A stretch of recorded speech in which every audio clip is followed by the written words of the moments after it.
And today we have Traci Burgess, and you have accomplished so much this year. You're being inducted into the Non-Pro Hall of Fame and the $150,000 Club of the Non-Pro. That's pretty impressive. Very, very. So take me through this. You didn't really plan on doing it, did you? No, I started out the year just going to be, trying to hit the top 15 just so I could go and compete at the World Finals along with my husband, John. And then when I realized I was doing really good in the non-pro, I was like, well, let's give it a try. And John says, let's shoot it for it this year. And it worked out. You make it sound so simple, just giving it a try and, yeah. and being out on top. But there's a lot more that goes into just giving it a try, isn't it? There is. It's having a great trainer, having a support system, having good horses that you can get on and that you can go trust and compete with. Let's talk about those two great horses that you've had. You had two of them that helped you get through this non-pro season. Tell me about them. Yes, ma'am. The first one that I started the year with is Little Mac. He's been in our program since he was 3. John Burgess, my husband, trained him, and he's my soul horse. I call him my spirit horse. And we started out the year just having fun, and then once we started going, realized that we were doing really good in the non-pro, so we're like, well, let's keep on going. And he's just a great horse. He's big, strong. He weighs over 1,200 pounds, so you wouldn't think he could cut, but he's won over 300,000 now, and he's just been amazing. What makes him so special in your soul horse? I know you have like a really special connection there, but what is it about it? Well, when he was 3, Steve Anderson bought him, so I loped and got him ready for Steve and John to show for 7 years. And so, we, just doing that became a bond with him. Never, I was really the only one on him, getting him ready for the gentleman. And I guess with that, he trusted me and I trusted him.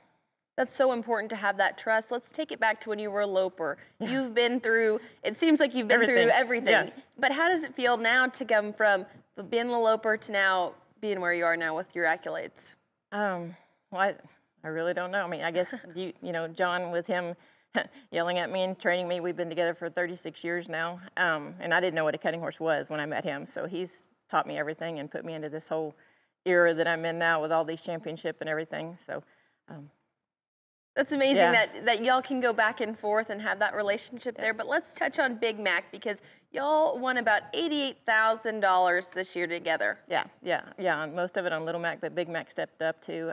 He's actually my granddaughter's horse, and she let me borrow him to finish out the year.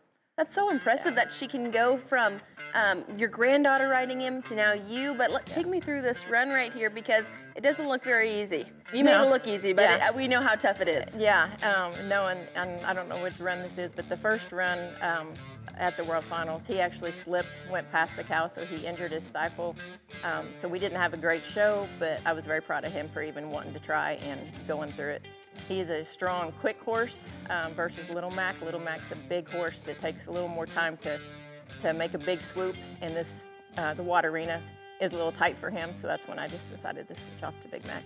That's really impressive for you as a jockey to go from 2 separate horses who have 2 different styles. Yeah, How totally do you do different. that? Full brother, but totally different. Yeah. I guess just being around them their whole lives, I knew which one, and John's, he helps me with which one is better in which pen. And knowing the horses for that long, we knew which one. So I held both of them with me I guess half the year.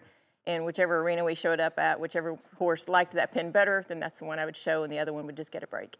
So you had a game plan for both different sections, which is why you ended up on top with so much success. But where's the future going for you now? What can you accomplish next? Well, I mean, I've got the Hall of Fame, and I guess my next one is just to start showing the 3-year-olds at the fraternities, and John's got me a good one this year, so hopefully that'll go good and I can start competing in the H events more. Well, I'm going to say your mentality is pretty down pat. Just hopefully you'll win this, and then always come out with so much success. Thank you for joining me today, Traci. I appreciate it. I appreciate it. Thank you.